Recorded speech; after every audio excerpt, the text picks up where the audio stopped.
an Unspoiled Network podcast.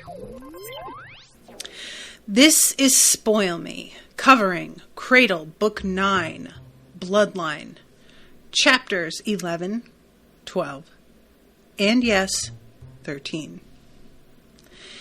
In these chapters, these absolute motherfuckers, I swear to God, I'm so mad. I swear to God, people, let them die, Lyndon. Honestly, just let them die. I wouldn't be mad at you. Welcome to Spoil Me.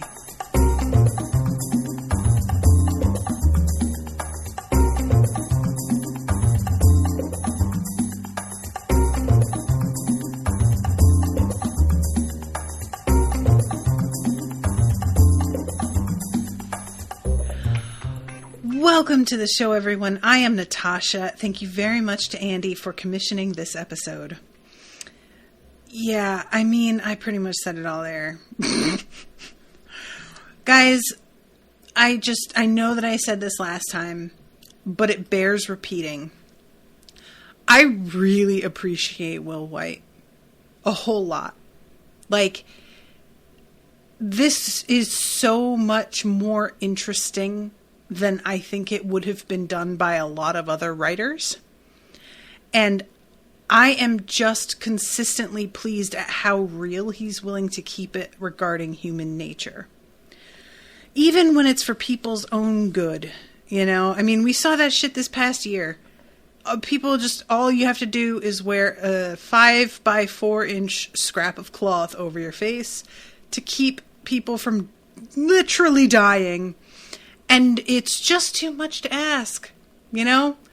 And I know that I've brought this up on other shows. I don't know if I've brought it up on this show. But when you take the kinds of tests for getting a job that, have multiple choice, and they ask you, what would you do in this position? What would you do if you were faced with this quandary? All of those tests are meant to give them an idea of your psychology. And I always thought it was weird. There would be questions like, do you think A or B? A is, most people are fundamentally good and want what's best for one another. Or B, most people would steal if they could get away with it, if they really thought that nobody was watching. And, those kinds of questions, I never really knew what they wanted me to answer, because you always, when you're filling those out, you want to give the answer that you think is going to get you the job.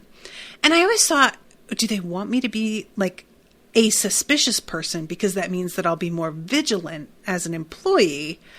But no. Those questions are written in a way that reveals what you think of other people, because that in turn reveals who you are. So apparently, studies have shown that people who are more dishonest tend to believe that more people are like them than are of the opposite frame of mind, being somebody who is more honest and less likely to lie, cheat, or steal. In other words, if you are somebody who thinks the worst of people all the time, that is often because you are not a great person yourself.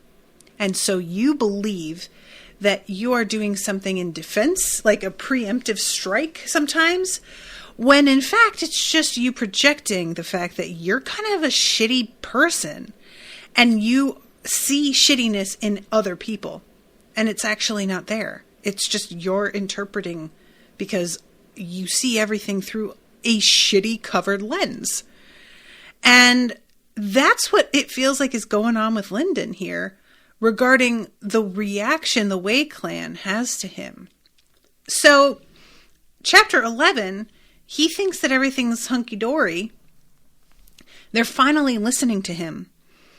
And he even thinks to himself that it feels almost like a kind of revenge that they are listening. He is so good-hearted that saving the lives of the people who made him miserable is, in its way, revenge for him. That's how good a person he is. But they are so corrupted, in a way, in their hearts, that they literally cannot conceive that he, after being treated the way they treated him, could possibly want what's best for them. They assume that he is only here out of a desire to get back at them for the way they behaved. Look, I am not trying to say this is white people, but this is low-key sort of how white people be, though. Like, you know, this is like I'm not going to get into it, but there is a definite, like, sort of frame of mind that white people have, where I think it is a sort of manifestation of white guilt, and they really believe that Black people are out here trying to, like, get back at white people for things they've done, when in fact Black people just want to be treated like fucking human beings and given equal opportunities and shit, and not, you know, killed in the street. And yet white people cannot conceive of somebody not attempting to simply take advantage and press that. And so they see these, like, agendas where there aren't any, because they cannot imagine having been put through what Black people have been put through, and then not trying to just get back at the people who did that to you. They just can't fucking wrap their heads around it. And, you know, like, to a degree, that is part of why I think Suriel gave Lyndon the insight that she gave him, because she recognized how unique a person he was. Because his instinct when he saw that Sacred Valley was torn apart was not just, oh my God, I'm going to die. It was, oh my God, all these people, my family, are going to die. And I've already compared him to Jai Long. Jai Long was just out here ready to fucking literally murder everybody in his family, to get back at them for the way that they behaved toward him. He was just ready to level the place. And as we see now, he didn't like that. He didn't really exactly even truly want that. Not in the way that he was, like, hungry for the violence. He was hungry for them to be brought low, but it wasn't about actually hurting them so much as getting them to see their mistake. Nevertheless, though, he acted out in violence and killed a lot of innocent people. And that has never even occurred to Lyndon to do. Even now, even after this all fucking pops off, he can't bring himself to fucking kill them, even when they fucking need killing, man. He kills, like, one person, I think, with Dragonfire. Correct me if I'm wrong. But he has the Dragonfire that he uses on one person and then, like, incinerates a bunch of arrows.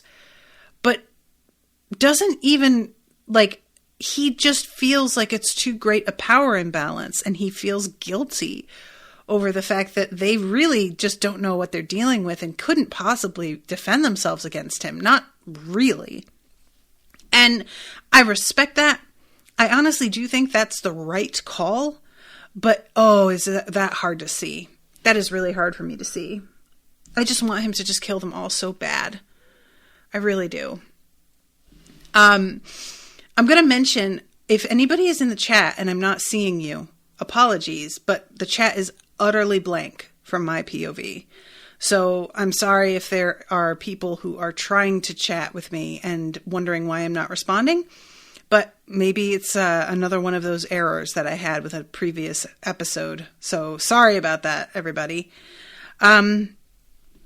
Anyway, so like I said, Lyndon is thinking that they are listening to him.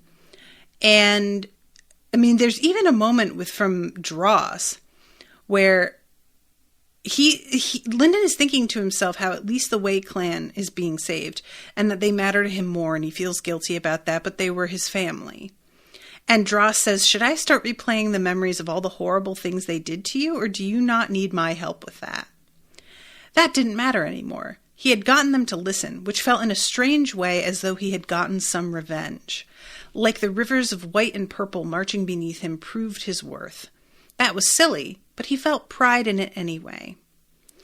And it's just so heartbreaking. Again, that is the kind of pure he is, where getting them to stop and hear him and treat him with seriousness is in his mind as much as he needs. And they do not understand it.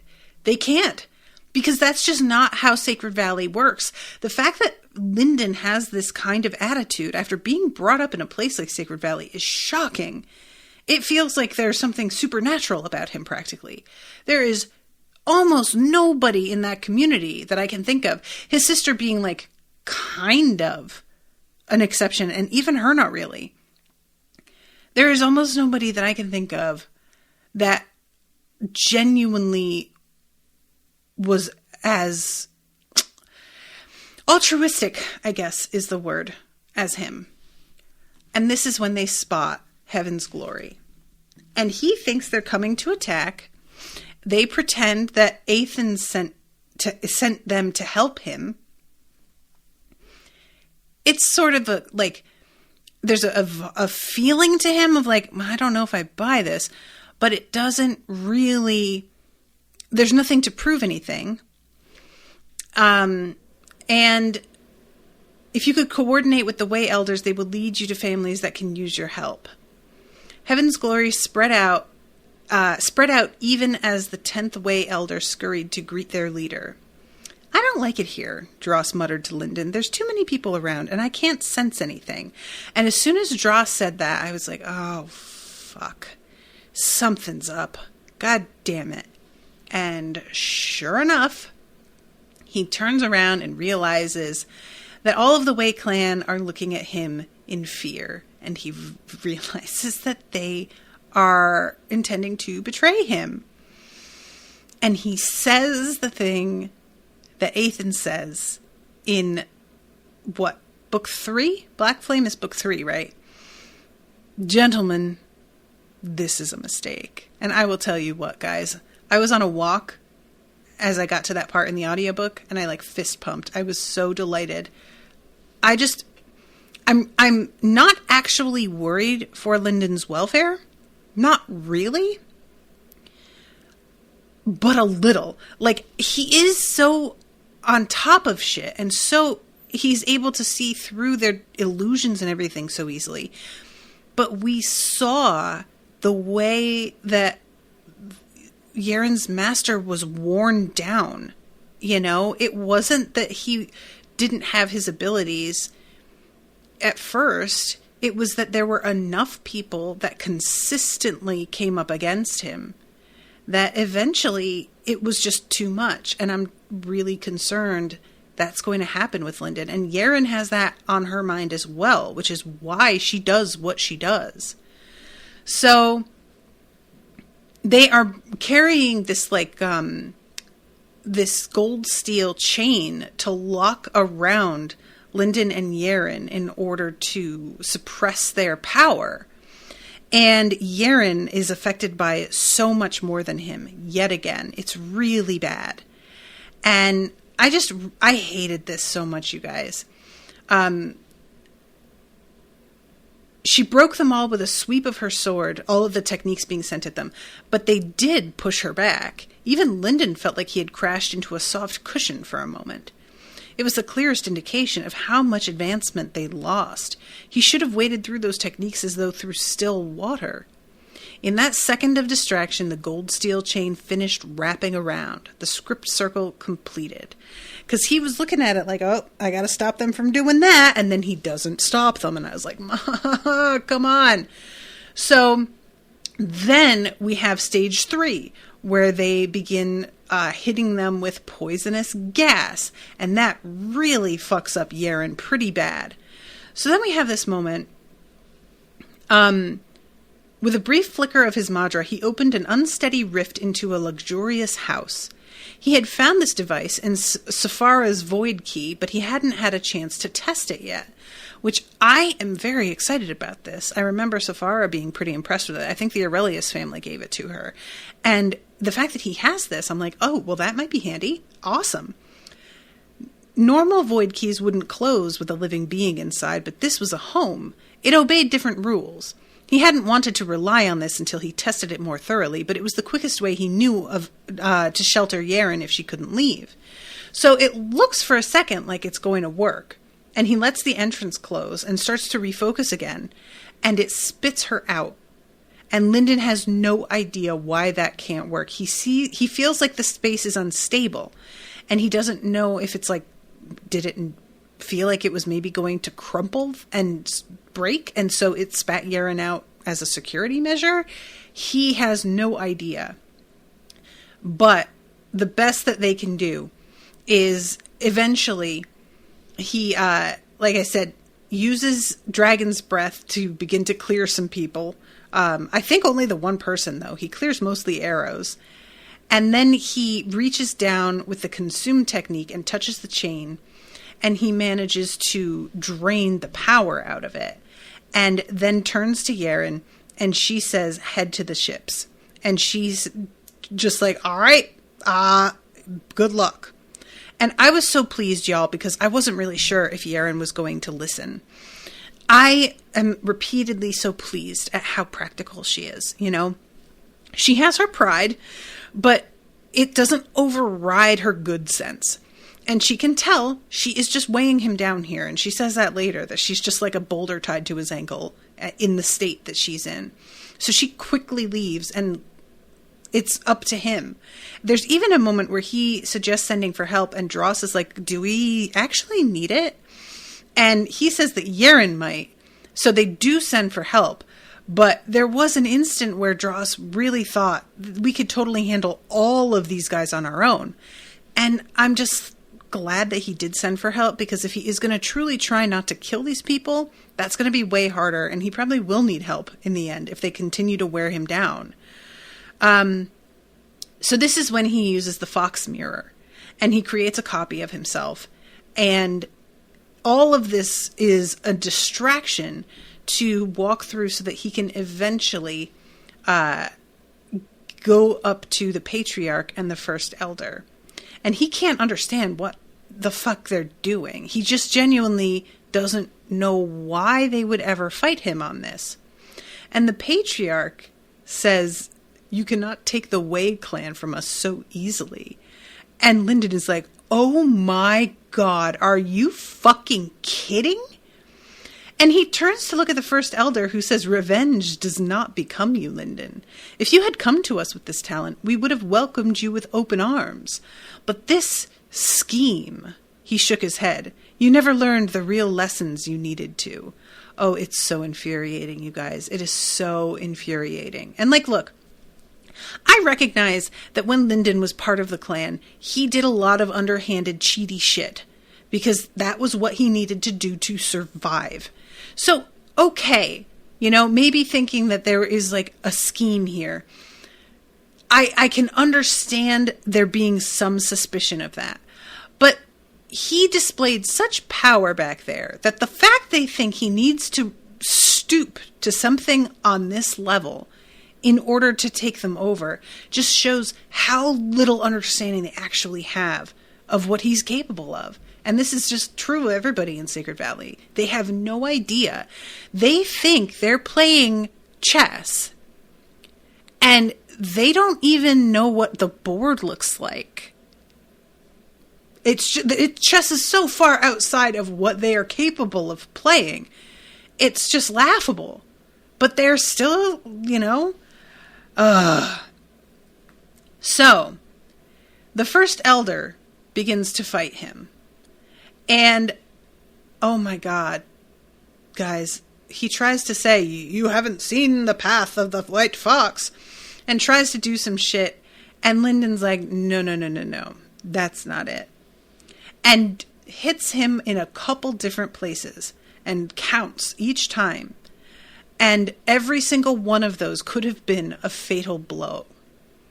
And then he turns to the patriarch, who says that he has not got he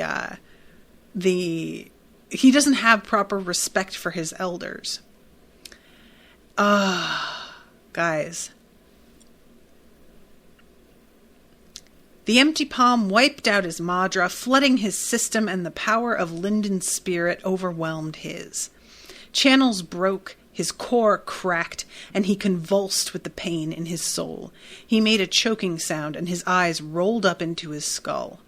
Without a word, the patriarch fell to the ground as a spiritual cripple. I'll tell you what, I'm not sorry.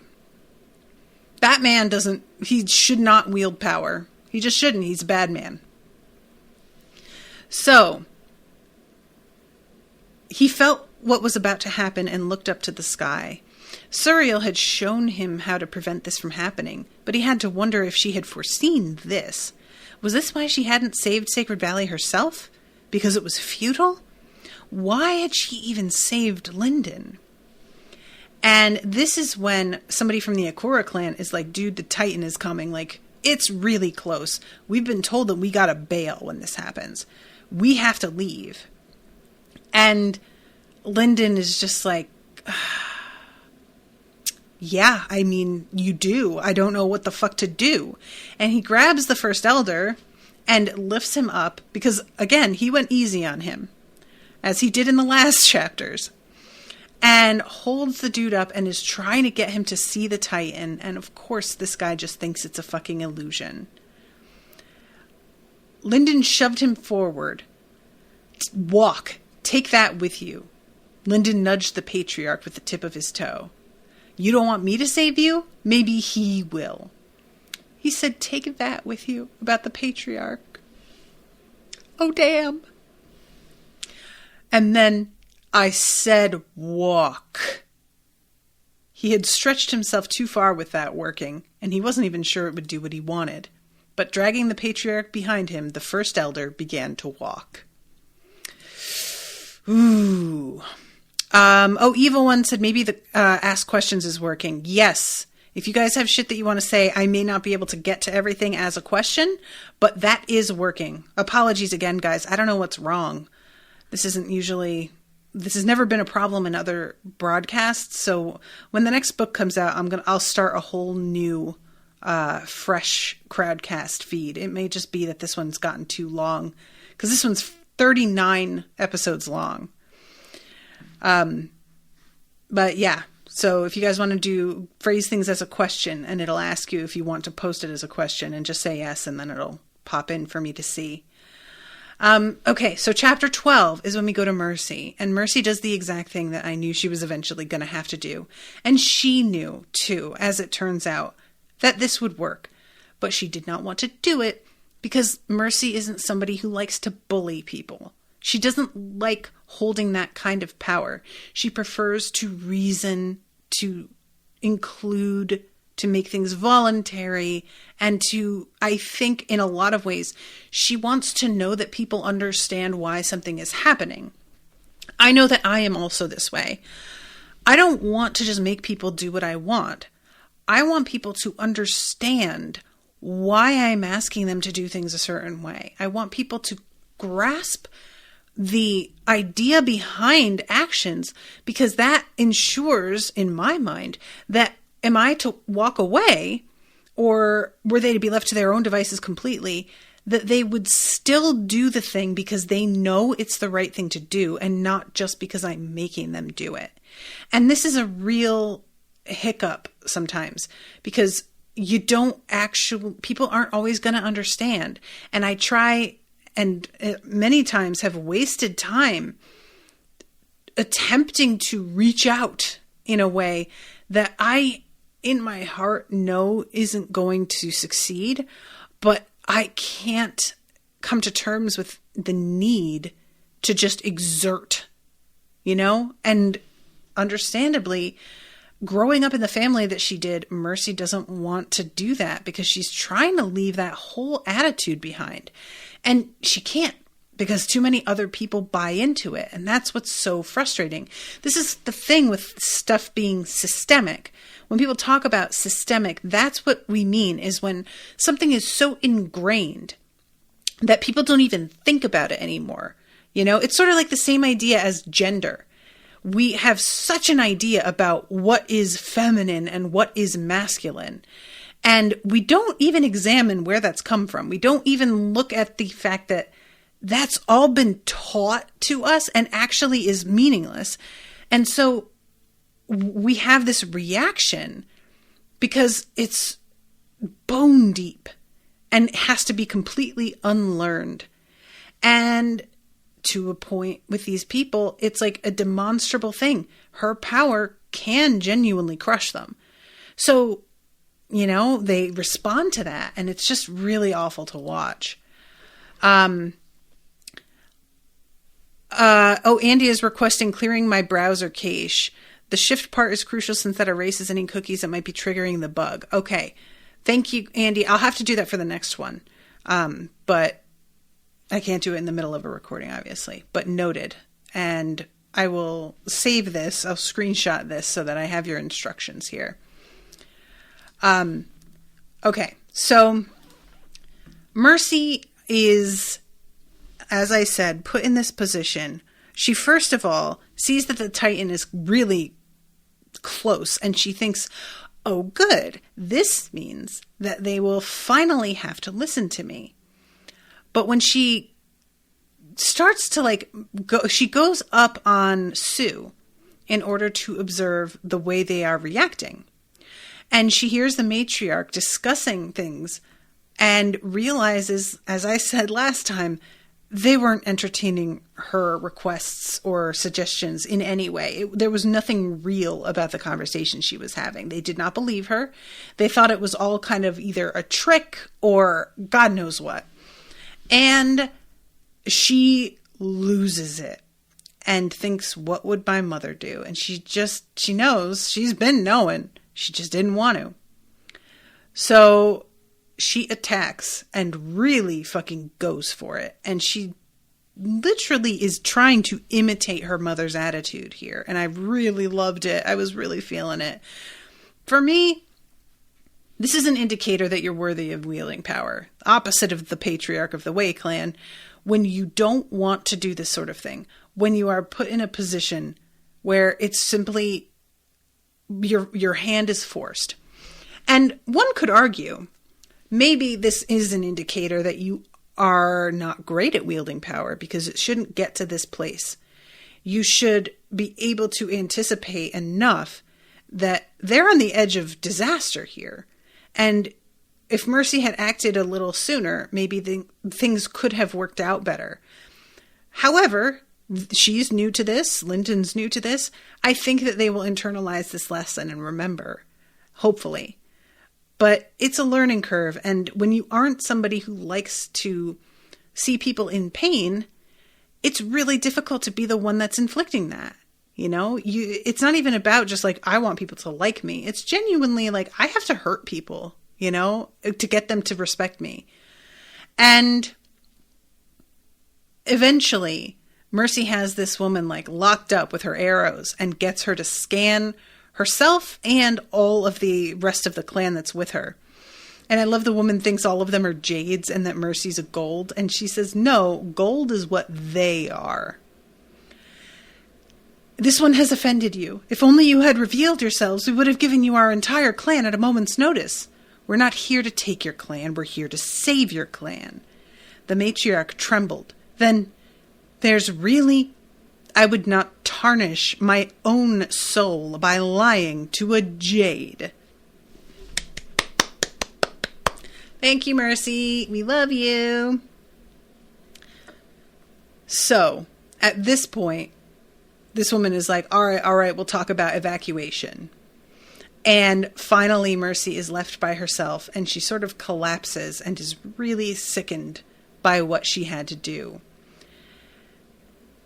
Malice wielded that instinct like a club, which Mercy hated. She had always tried to avoid it whenever she could. But this time, she couldn't. She'd had no choice, and this was for their own good. which was exactly what her mother always said. There is some truth to the feeling of like, oh God, when you've realized that you're saying the shit that somebody else used to say to justify behaving in a way that you didn't approve of. And, you know, there's two ways that can go. One, you realize that maybe they were right and that you didn't understand, had no capacity to understand from the outside what they meant by it. Or you realize that you are now kind of a dick and you're trying to justify you being a dick in the same way somebody else was trying to justify themselves being a dick. I think with Mercy, it's the first one. I don't think that it's actually her beginning to be a worse person. But, you know, I can understand if she may feel that way. It's hard to tell sometimes. Because if you are a very self-aware person, you tend to understand that people don't go out into the world intending to be bad people. Not usually. They go out into the world thinking they're doing the right thing a lot of the time. So just telling yourself that this was for their own good, if you've got any sense of self-awareness, that's not enough to convince yourself. So this is when we go to Zeal. And again, with the Kazan clan, they are just like so much more fucking cooperative than everybody else. And Zeal sees that people fall when the earth begins to shake and reacts by using a fair amount of power to try and keep people from hurting themselves. He forged rings as fast as he could, straining himself to the limit in only a handful of seconds. Then the quake was over. Anyone who was going to fall had already done so. He hadn't caught everyone. He hadn't even been able to see everyone, but at least a dozen people were climbing out of his rings and back to safety. And at this point, this True Gold is talking to him and says, I'm sorry, but this Dread God is too close now, and we're under orders to leave. We can take a handful with us. Make the offer, he said to her in a low voice, and please don't leave without taking some of them with you. Emphasize families with children. The True Gold woman reached out to a construct strapped to her wrist. I'll call them back, but once we fill our clouds, we're leaving. Good. Don't take chances with a Dread God. You can lead the way, she said. We'll catch up to you. I'll stick with them a while longer. Don't know how far they'll make it without me around. And she says, yes, Archlord. And he's like, I'm not an Archlord. Of course, Archlord. She was mocking him. He cracked one eye where the True Gold woman took a moment from staring worriedly to give him a brief smile. I really liked this moment. Her name is Akura Shira, which he notes means that she can't really be part of the head family, because otherwise she'd be named for a virtue. And this moment, she says, if you don't leave now, you'll miss the cloud ships. It's clear she's worried that he's maybe intending to sacrifice himself, but he has no intention of doing that at all. He just says, surviving one Dread God, or he doesn't even say it, he thinks, surviving one Dread God attack was enough for a lifetime. The second he saw an inch of the Wandering Titan's tail, he was gone. Until then, he could afford to wait for a little while. I'm not sure if I believe him. I feel like Zeal is saying that to himself, and when push comes to shove, he's not going to be able to abandon these people. It's just, he went through a trauma that was just so similar. I just don't see him being able to save himself and leave them again. I don't think he can. I think he believes that he's going to do that, and then when it happens,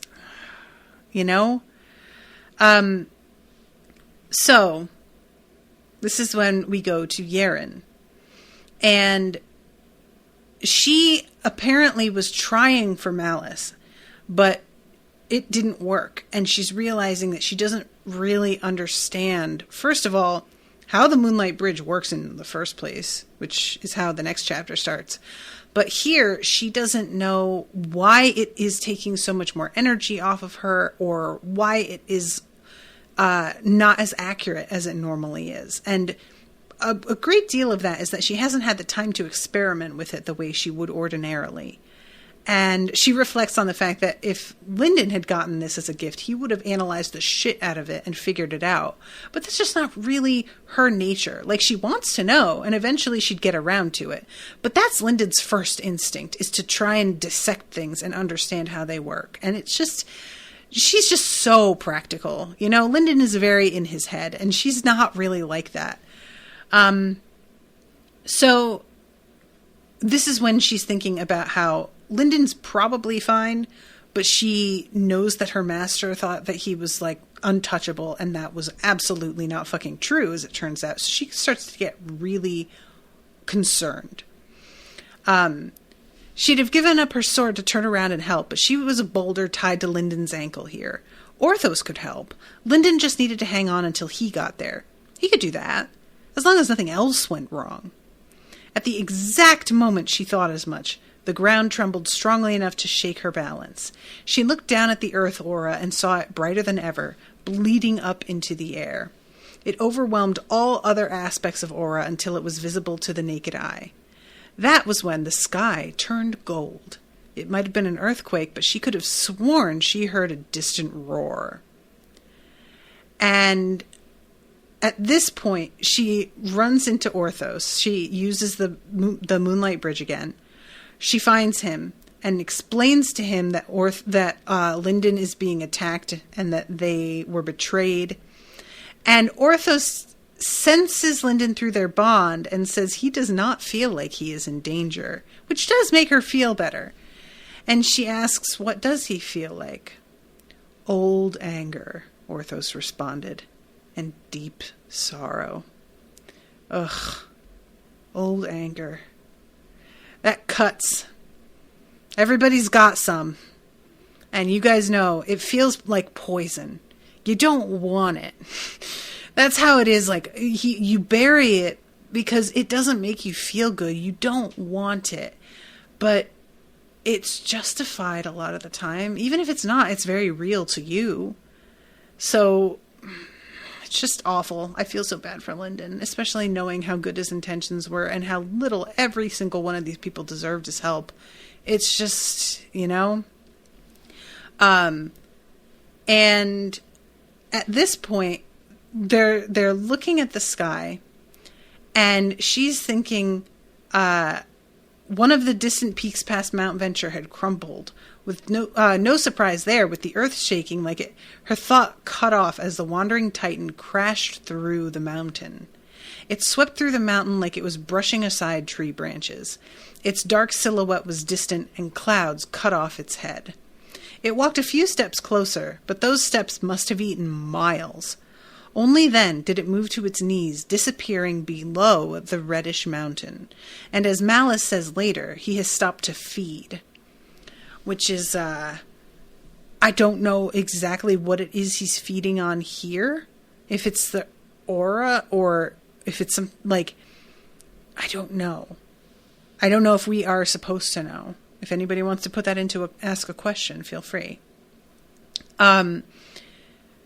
So she tells them to go help Lyndon, and Orthos is like, where are you going? And she says, well, somebody's got to do something, and God knows I can't do it by myself. And that is when she departs to go and see Malice. But before we go to that chapter, we return to Ethan. And I'm really disappointed in Elder Rom. I was hoping that by the end of things, he would come around and begin to realize, but he's just being such a total dickhead here, and it's really bumming me out, like way more than I expected it to. Him being the one person who was kind to Lyndon in the first book really made an impression on me, you know, and I just hoped that would remain. But he has the same suspicious nature that everybody does here, and it's gross. So let's see. Ethan, he's like saying like Ethan isn't part of the Kazan clan. And at first you're like, why is he even, what? And it turns out that there are prisoners of that clan who are being confined. And basically, again, it doesn't make any sense to Rom that he would try and help people if he wasn't part of their clan. That is just how completely detached from compassion these people are. Let's see. Nehua says, I think the Wandering Titan feeds on minerals, but I haven't read this in a while. I may be making things up. And Evil says, we all did. I'm not sure what that's referring to. Sorry, Evil. I might have just gone too far and forgotten. Oh, we all did. Like it made an impression. Elder Rom. I think that's what you were referring to. Because, yeah, he just, you want him to be better. And sometimes people just aren't. It's just... So, yeah, like I said, he just can't imagine that Ethan wants to help these people because it's the right thing to do. The Heaven's Glory School hadn't listened at all when he told them about the doom that was coming, and indeed had ignored even his considerable charms. Ordinarily, at this point, he would have resulted to threatening them, but he was already little better than a genuine jade, and his bloodline senses were dull. He had to be careful without looking like he was being careful. And this is really interesting because that always is a thing with Ethan, is that he has to be careful without looking like that's what he's doing. But in the past, it was always because he had so much power and he didn't want people to cotton on to the fact that he had power. And now it's the opposite, and I really hate it. I do not like this reversal at all. Let's see. I don't know who this person is because there's no username, but they say the Dread God's main thing is hunger madra, so I presume he's feeding on the minerals and consuming the madra. Okay. Laz. I think it says Laz. Thank you. All right, cool. So that's why he's burying his face in a mountain. That makes sense. So he had given up persuading the school, but he would take their prisoners with him. There were quite a few of those, it turned out. Several hundred scattered all over their territory. He had started with the Kazan hostages, but they needed somewhere to wait while the other prisoners were gathered, so Ethan had co-opted Elder Rom's beautiful Oris Wood home. And at this point, Rom does some unforgivable shit. He knows that place is full of people. And they get interrupted at this point by a messenger who is a copper, yes. And he tells him, I was coming to tell Elder Rom that our envoy departed on time. And Ethan is like, what the fuck does that mean? And he can also feel Rom gathering power to him and tries to say, gentlemen, you're making a mistake, essentially. But Rom keeps gathering, and Ethan is realizing that he isn't even aiming for him. Rom is aiming for the house. And that is a whole other kettle of fish. Meanwhile, he's asking this kid, envoy to whom? And Ethan is realizing that they have gone behind his back and done some shit that he didn't know about, which Ethan is super duper not used to. He is very unhappy to find out that shit's been going on without his being aware of it. And, it's not like that's never happened. That's what the Jai clan managed to pull off, was completely fooling him. Granted, a lot of that was because he was not present, but nevertheless, a line of light focused on the wooden house. Where the focused sunlight streamed down from heaven and touched the wood, flames leaped up as though the house had been soaked in lamp oil. Screams came from inside, but it would take a moment before the fire reached them. They could escape. Ethan had already dashed back, seizing Rom by the front of his robe. Elder Rom's jaw remained stubbornly shut, but there was a gleam of hatred in his eyes.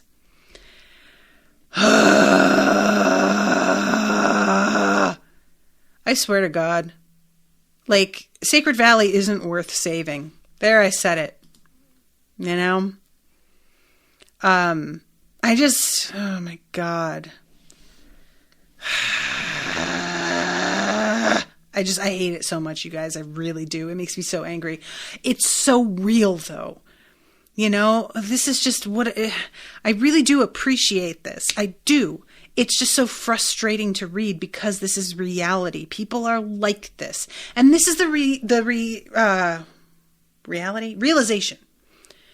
This is the realization that Ethan comes to in this moment here as well. It was as though he saw Rom through a new lens. He looked alien, like he had transformed into something other than human. But he hadn't changed. This was what people had always been like. And I swear to God, I felt that shit in my soul, you guys. And I think a lot of us over the past few years have had moments like this with people that we just assumed were better. And then they say things or do things that we are genuinely like, who are you? Oh my God. And you don't know what to do with the fact that you had an image of who they were in your head, and that's not actually accurate. And it's just so devastating to see how many people can have a completely skewed outlook on the world, have so little compassion for other people, have pride that surpasses literally everything else in their lives. And they aren't willing to put that aside for a second for the goodwill or benefit of other people. And it's so discouraging, and it's really wears you down. And I think a lot of us have been experiencing that over this past year, is this sort of sense that the world is worse than we thought. I think a lot of us grew sort of complacent with the idea that as years pass, society moves forward and becomes more enlightened. And as we have begun to see, maybe in some ways that's true, but it's not as it's not as automatic. I think a lot of us just figured that was nature, and we underestimated the amount of actual work involved in continuing to move forward in our understanding and acceptance and tolerance of people and our desire to care for one another. And it turns out that you can't rest on your laurels with that shit. You know, it's like getting in shape. You cannot work out like crazy and diet and lift weights and get this killer bod and then just keep it. You don't get to. You have to keep working at it. But in the meantime, there's fucking people like this. And there's an inkling. There's an inkling that there could be better, but they aren't interested in looking for it because they don't realize it's even necessary. And you can't make somebody be better than they are. They have to want to be better. And there's nothing worse than realizing that kind of shit is out of your control, you know? I just, this moment just really got to me because Rom had been, in my mind, like the one bright spot. And to know that this is how he behaves, I feel like if I go back and reread that first book, all of those scenes with him are going to be so soured now because he's just such a piece of shit here. And I don't know, maybe he'll wind up being better as the book continues if he manages to fucking come out of this alive. But I don't think he does. Like, he gets speared through the soul. Okay, yeah. No, his remnant. So he's dead. I couldn't remember if Ethan had just, like, inflicted a spiritual injury like Lyndon did to the patriarch, but no, he's dead. You know what? Good. Like, there's just, some people deserve it. I'm just gonna say it. So, at this point, Ethan gets into a fight and takes a bunch of other people down, and eventually gets to this, like, decision where either... and I really appreciate this moment. He could still leave, regroup with Lyndon and Yaren, and together they would plow through the Heaven's Glory School. He would just have to leave 12 people in a burning building. Ethan had made that choice long ago. And, there, you know, you could take that as just in this scene, but I think that it's him thinking back on how things went with his clan. And maybe there's something that he handled a way that he has since regretted and is rethinking now. And there's a moment where he tells them, if anybody comes with him into the building to help save people, they'll be forgiven. And not only does nobody move with him, but as he goes in to save those people, Stryker techniques continue to follow him. Just, that is how committed they are. They aren't even going to let him rescue people. They're going to try and kill him even while he does that. It's truly despicable. And let's see, another comment. Oops. From Laz. For me, the brightest spot of the Heaven's Glory was the guy that helped Lyndon up after he got his first set of pills and got beaten up. Oh yeah, I forgot about that guy. That was pretty good. And let's see. Jan says the Akura clan tried to move all the winter steel before the Titan could consume it? ? Okay, I wasn't aware that they were working on that. Who said that? I don't even remember that being mentioned. I mean, it's a smart thing to do, but I didn't recall. And then evil, each dread god feeds on different Madra, Titan minerals, Phoenix blood, Silent King dream, and the dragon lightning, which most affects the soul. Okay, noted. Thank you. So then we go to chapter 13. And full disclosure, guys, I said last week about how I was trying to underread because I go over time so much. But this section, it was either 2 chapters, which was just over 30 pages, which just did not feel like enough, or I could add on another chapter and go at like just over 50 pages. There was no good choice other than stopping midway in chapter 13, which I just felt like I don't want to do that with these books. Those chapters aren't set up in a way that makes that easy to do. So I think that there was enough action in the previous 2 chapters that I was able to make pretty decent time, and it works out. But anyway, I just wanted to, acknowledge the fact that I did read a little bit more than I've been saying I would for this section. So this is the scene where Yaren goes to see Malice. And I will tell you what, guys, I really like Malice a lot. Like, she is so ruthless, and she is really cruel to Mercy when she loses against Sofara. And I definitely hold that against her, as Yaren also does, obviously. But I can't help but, enjoy living vicariously through her. Because everybody is so good, all of our group, And sometimes you just want somebody who's like, fuck these assholes, and cuts loose. And at least we get a little bit of that bloodlust satisfied when we go to Malice's side. So yeah, Yaren turns up, and I love how Malice is just like, oh, I was hoping you would visit. She's really excited to see Yaren. And I had forgotten, because I'm thinking it's just that she won. And then I remember, oh my God, right, Yaren killed Sesheth-Kunaj. Of course she's going to be delighted with this girl. It made me really pleased. Let's see. Laz says they moved to Winter Steel in Winter Steel, the book, from the battlefield. That's why Ethan could easily steal the Winter Steel. There's so much steel. Steal the Winter Steel for Lyndon's badge. Right, I forgot about that. Thank you, Laz. So Malice is basically taking some revenge on some dragons. And Yaren initially feels a little grossed out by this. It's the fact that Malice, being a monarch, is out here, where is it? Yaren didn't want to openly express her disgust at the sight of a monarch taking lesser lives out of petty revenge, and she was in a hurry. Yeah, Yaren, you say that now. And granted, even later on when she finds out what these dragons did, she doesn't want to toy with them. She's just like, well, then just kill them.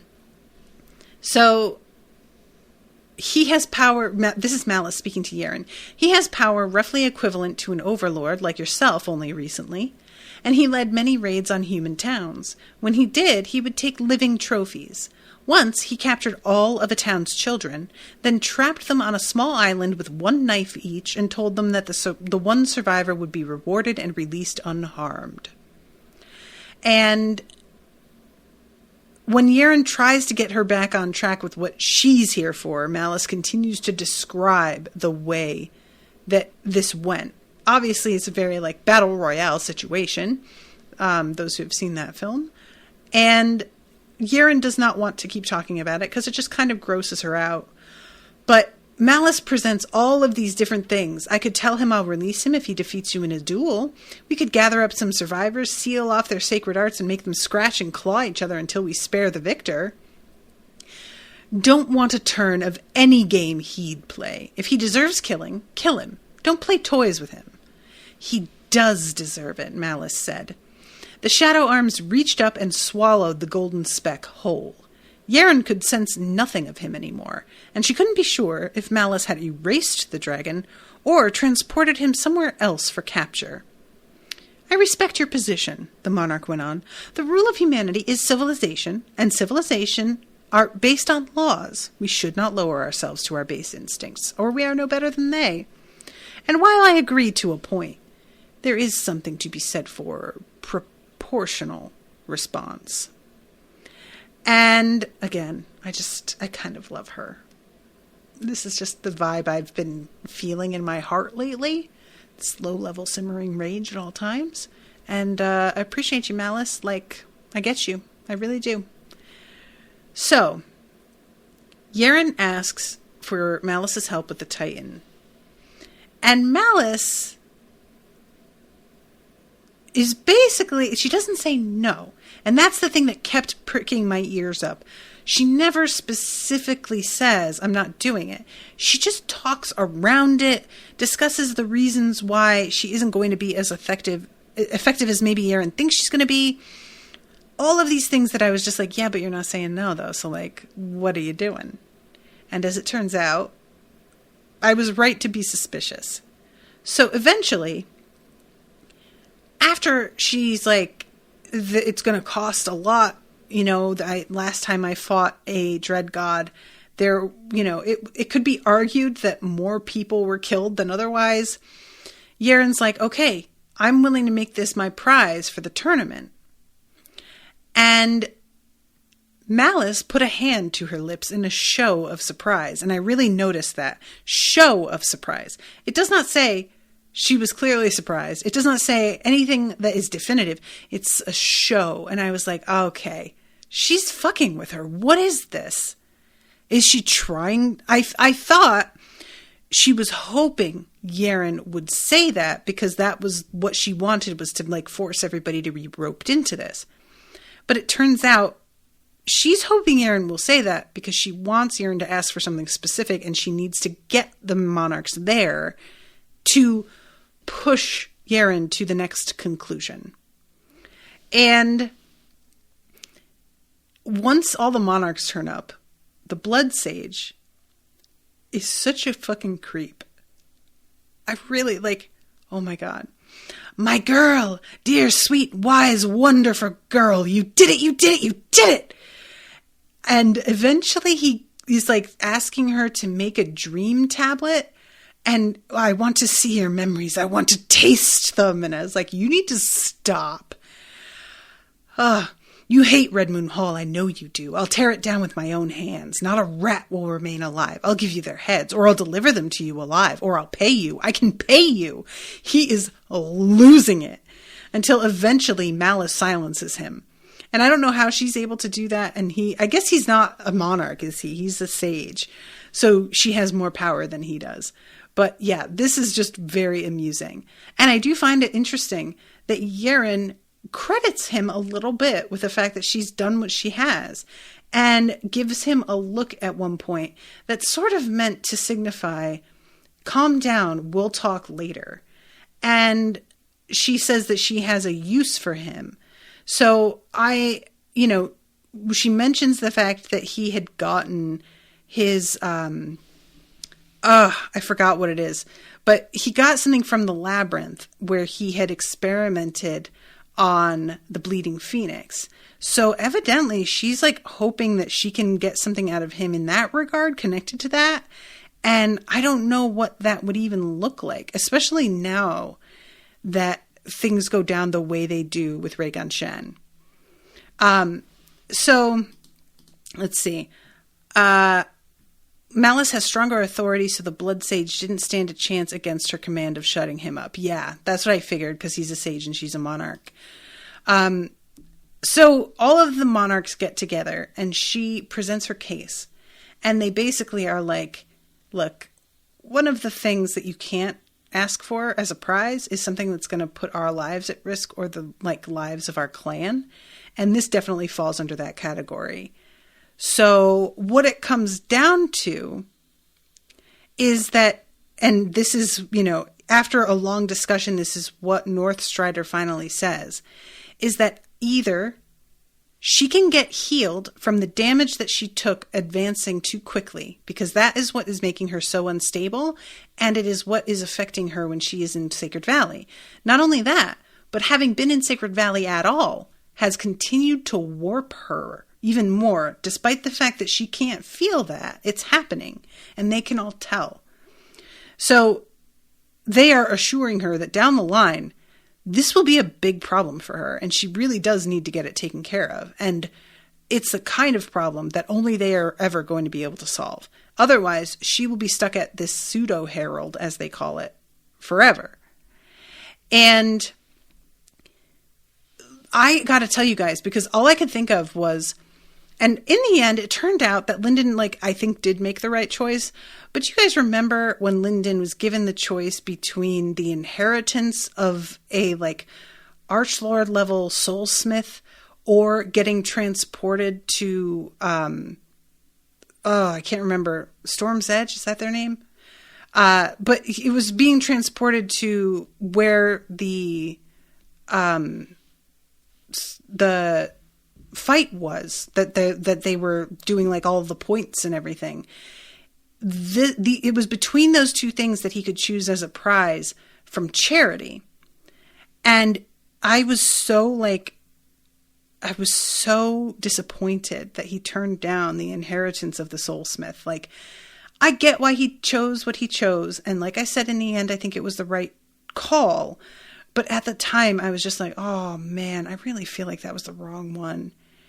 And this, I was sincerely concerned that Yaren was not going to take their help to get healed. I was just like, please, girl, get healed. This is going to be so much better for you in the end. Sky's Edge, thank you. And thankfully, once Northstrider's like, we can either heal you, or we can help you evacuate Sacred Valley. Those are your options.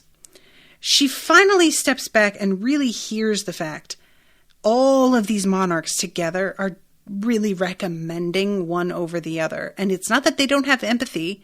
It's not that they don't give a shit about what happens to these people, at least most of them. They really think that it's the better call. And I just appreciated so much that Yaren was willing to choose something based on what maybe, it's an arguable phrase, but wiser minds think is the better choice. Because there are a lot of people who would just chafe at being told what to do and dig their heels in. And while Yaren acknowledges she feels that way a little bit, it doesn't interfere with her making the right choice. And not everybody can say that, So, yeah, I just really appreciated that eventually she stops and is just like, you guys all think that this is what I should do.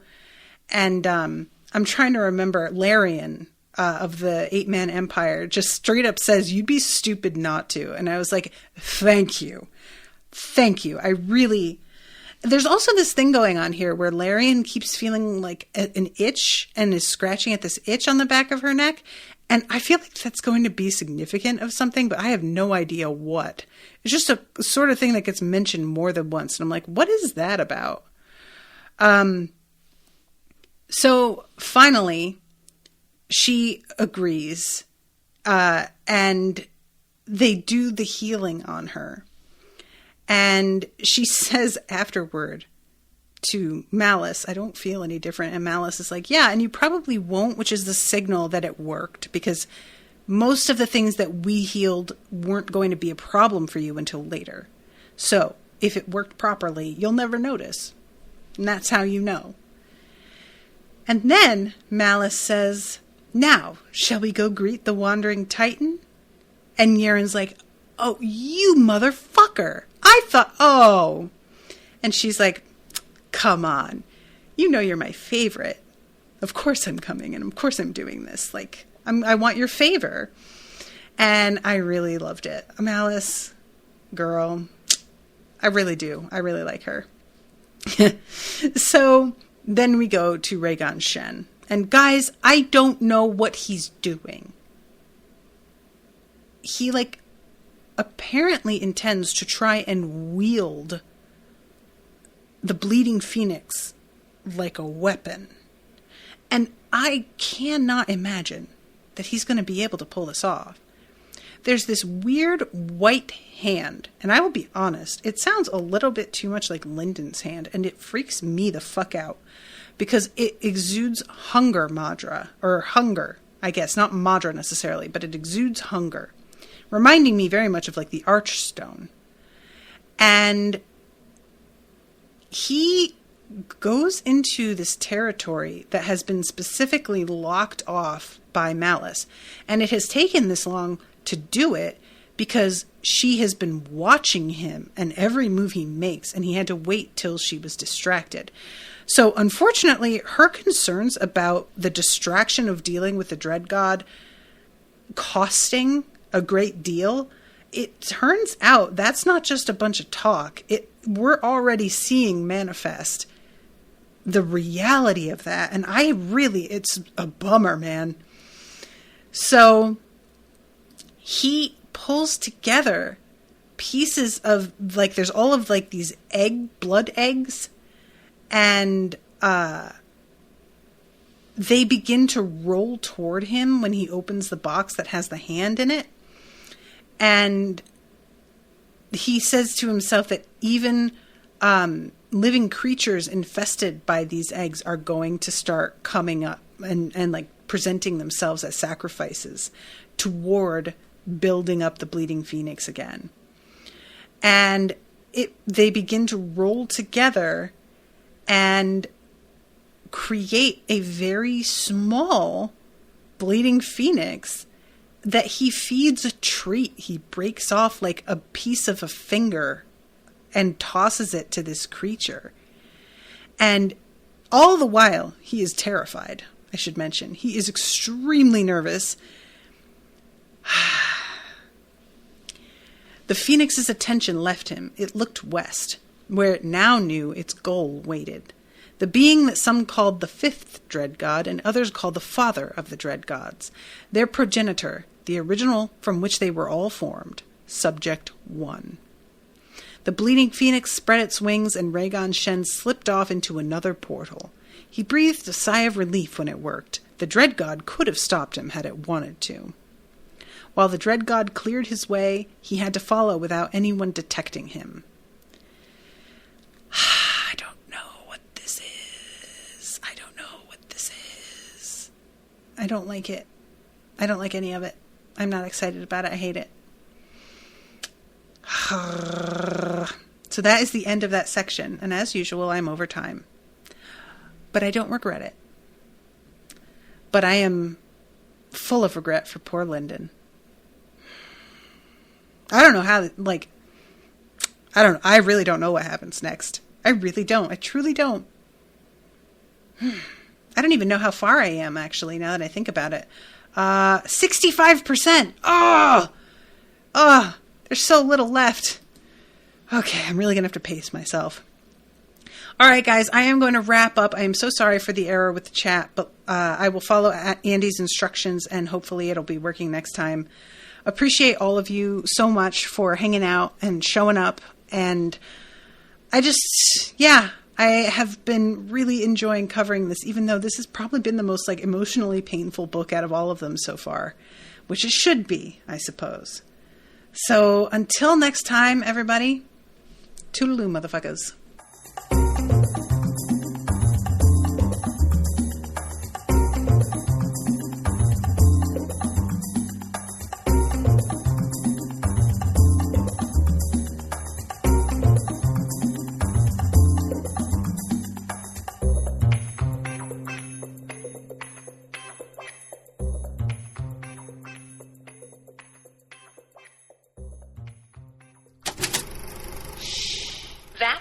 Unspoiled Network podcast.